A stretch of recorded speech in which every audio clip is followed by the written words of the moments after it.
I'd like to share 2 points this morning. And those 2 points are points that we did touch upon within our melava malka.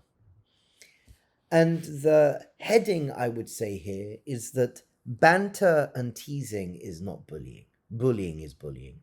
Now, what does that mean, and what's the experiential difference, and how do I know if it's bullying, and what could I do about it? How do I know if I should stay in a relationship like this or not?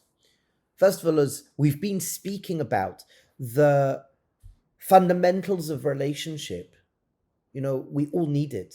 We need each other. We need to have a life where we are caring, sharing, supporting, and encouraging.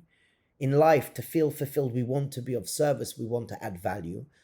And vice versa, it's not just us putting something out, but receiving something from somebody else that somebody cares, shares, supports, and encourages me. And somebody's there being of service for me. That's what relationship is. And we spoke about the fundamentals of relationship. Now we can go a step deeper. And I say a step deeper because done in the right way, it's a sign of a, good, healthy, intimate relationship. And what we can say is banter and teasing is not bullying. In a relationship, you should be able to laugh with each other. You should be able to, in a respectful way, in a loving way, pick up on each other's flaws. And we live in a generation today where so many people, they may say one little thing and then, oh my gosh, snowflake, we fall apart. And we have to learn to be thick-skinned. We have to learn to have a good self-esteem. A good self-esteem is, I know my flaws and I'm open about my flaws. And where am I going to be even more open about my flaws? With my best friends, with the people who love me the most, the people who want the best for me. We can joke about it. We can learn to take it seriously enough that we need to change it, but not so serious that if somebody picks up on it, I get hurt. More than that.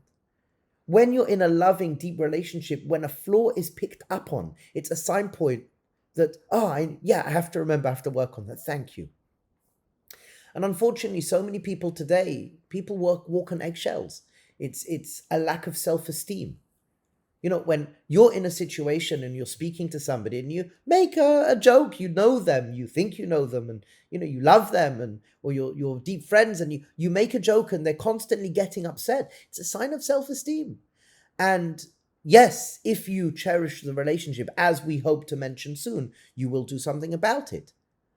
However, we, as in ourselves, we have to have a good sense of self. A good sense of self is defined as that I know my flaws and I'm okay with them.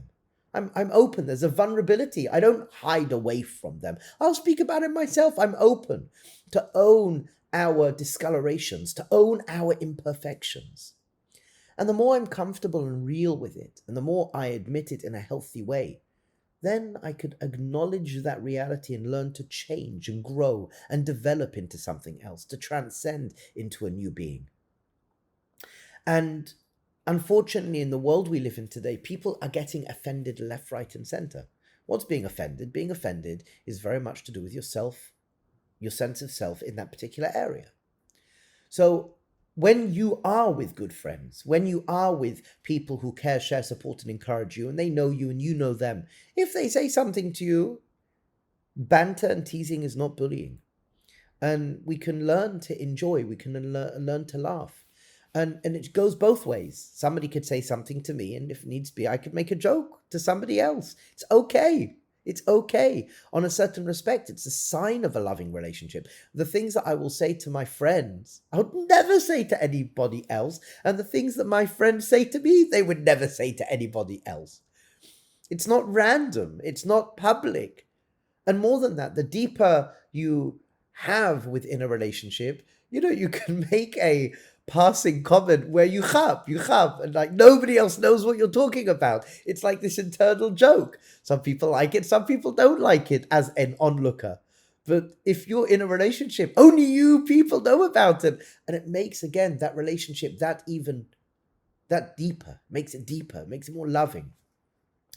Now, this is the problem. This is the situation. The situation is that Anyone who persists with comments once they know that they are upsetting you, this becomes bullying.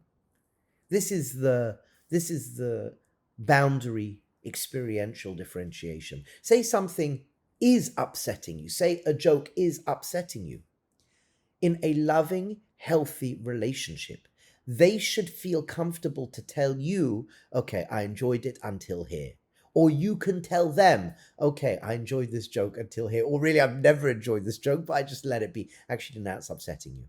And then, okay, they may slip up once or twice, but they acknowledge. They will say to you, or you will say to them, I'm sorry, I was joking, and I'm sorry. Please forgive me, and I'm going to try my best that it should not happen again because I respect you, and I love you, and I care for you, and I, we're in a relationship. That's the differentiation. That's the differentiation.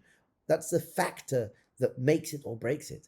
When a person can't respect boundaries, if you have shared something, that's a problem. That's a problem. And again, listen, Chevra, it could be that somebody may mess up. Somebody may make a mistake. And even though you did say to them that this hurts me, they may mess up and, they'll catch themselves. Shouldn't have done that. I know we spoke. I'm sorry. So the point is, you can give a little bit of leeway once or twice. However, anybody who persists with comments once they know that it upsets you, this now becomes problematic. It's a disrespecting of boundaries. So we have the first level. Banter and teasing isn't bullying. It's not bullying. It's a sign of love, a sign of respect, and you can enjoy it. We all have flaws. We can be open with our flaws. We can be real with our flaws. We can be vulnerable with our flaws. In a relationship that you feel seen and heard, in a relationship that you feel safe, in a relationship that you feel comfortable with. Vice versa, with you to somebody else. Once you don't feel comfortable and you share it, then hopefully the response should be, okay, I will not do that again. Now, as well, if a person doesn't feel comfortable to share, then that's a problem as well. You should, within a relationship, feel comfortable to say, I like this or I don't like this. If a person's in a relationship and they don't feel comfortable to say, I like this or I don't like this, because they're afraid of the reaction of the person, that's the problem. I believe that is a problem. Think about it. I'd like to speak about the bully.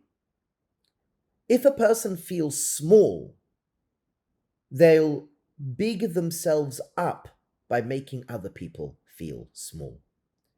A bully will belittle other people and turn other people into victims. Why? Because they want to make themselves feel more powerful and in control. This is what the bully wants. They're missing something. They feel incomplete. They feel small. So what they will do, they will constantly make somebody else feel small because they are insecure. A bully is somebody who is insecure. They lack self-esteem. When a person is a healthy person and not a sick person, so you have what we call self-confidence. We have our skills and our talents, and I'm comfortable with that, and I'm always pushing my confidence, but I have self-esteem.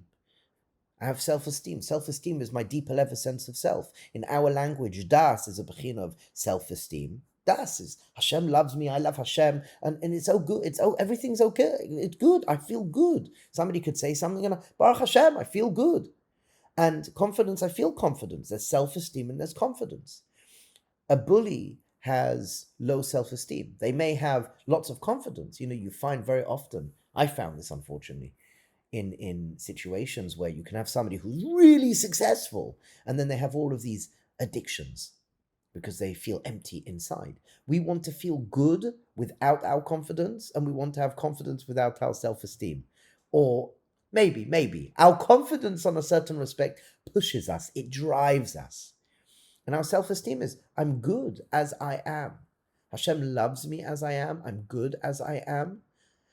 And if someone says something, it doesn't hurt me. It's a communication. I see everything as a communication because I'm okay as I am. We're not speaking about how to build self-esteem and confidence now, but what we are sharing is that the bully lacks confidence. So the bully will push other people down in order to build themselves up. Again, in a healthy relationship, teasing and banter is not bullying. In a healthy relationship, you should be able to give back and forth, and you should enjoy it in the right, more intimate setting.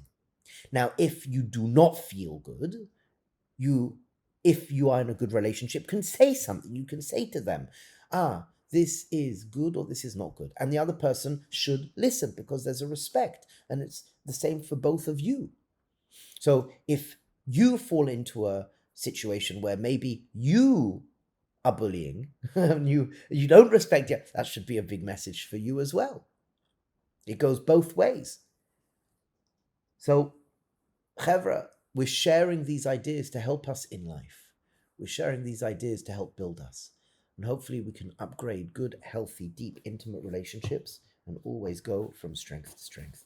Think about what we've shared today and let it build you in life.